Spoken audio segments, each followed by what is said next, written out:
Ulit mga kagre-tips tips at ito medyo late tayo, wala namang ng activities, ulitin natin at humamog pala, full moon pala, yun pa rin yung buwan.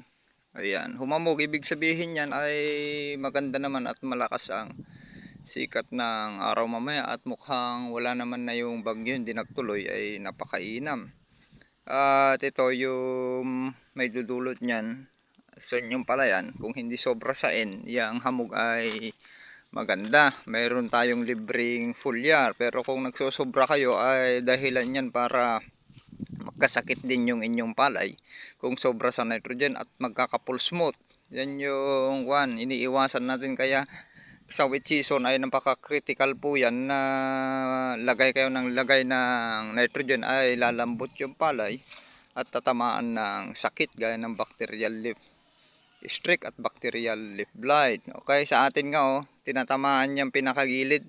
Pero late na yan kasi pahinog na. At mayroon pa naman yung third at fourth leaf. Ganyan kasi yan. Kung namatay yung 6, kung tinamaan yung 6 leaf, 5th leaf, flag leaf shift yan kasi 6 at saka 5.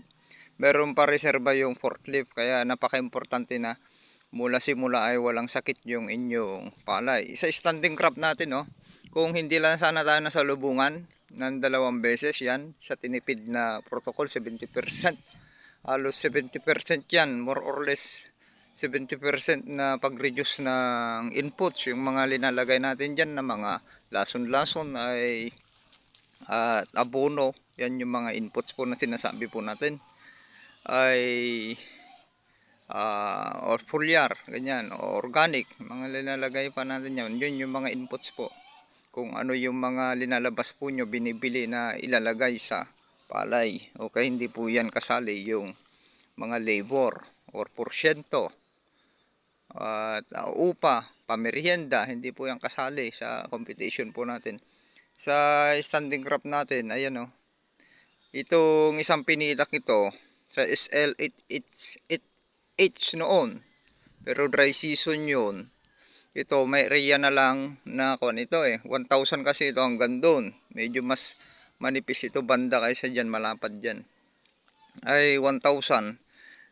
Umani na po tayo dito ng nag-average tayo ng 60 noon Yung linabas nito ilan yung linabas nito noon? Naka 26 ata.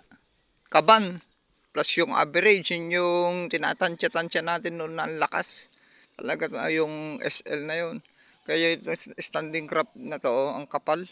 Ang kapal ng uhay. Kaya niya ng kwan ito, ilalabas siya 20 kaban. Itong kulang na 1,000 square meter. Kung 20 kaban yan times yung average, mahigit 10 tons pa rin yan. Kwan na. Tignan natin. Yan, may tubig pa naman sa ilalim, wala naman, hindi umulan. Ayan yung kuan na natin, maliliit ang mga kuan dito yan, pag ganyan, high humidity at low temperature ay magkukos na yan ng breakage. Yung pagbitak ng butil, kung mataas na yung nitrogen, bibitak yan. Yan pa rin yung cause niyan.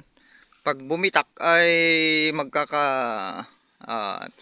sisibol yan, tutubuan ng bad fungus, yun yung orange na amag, at yun yung tinatawag natin na false smooth. Kakalat po yan. Ang ganda rin nung 30 by 25 cm yung punlaan natin na natira sa LP937 noon na linaplap natin na binunot. Ayan pa yung iba hindi ko pa naipunta doon, nasira na dyan. Kunin natin yung lupa nyan, i-transfer natin sa garden natin dyan. Gulay. Ayan na, hindi pa tayo pumasok doon. Di ba kalinis, wala naman tayong herbicide.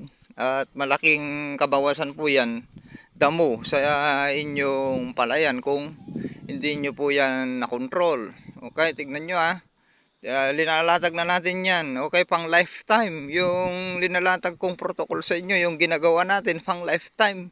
Minsan lang kayo magsakripisyo or 2 beses.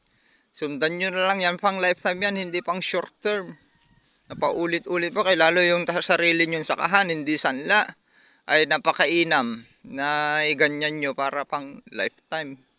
Hanggang sa anak na, ipamana nyo na lang yung protocol nyo sa anak nyo. Kung may masipag pa na kwan dyan, na magsakad to, wala kayong kalugi-lugi at kahirap-hirap sa pagsasaka kung nagawa nyo yung ginagawa po natin. Okay, ganun na lang, sharing is caring. Maraming salamat. Happy farmers. Ganda oh. Di ba? May nakita kayong damo. Wala namang herbicide. Saan pa kayo? Punta yung YouTube channel natin, AgriTipid Page. Ito yung last cropping season na magbablog tayo. Ulitin natin. Kita-kits sa year 2029 pagkatapos ng administration, itong magulong administration na to. Sharing is caring.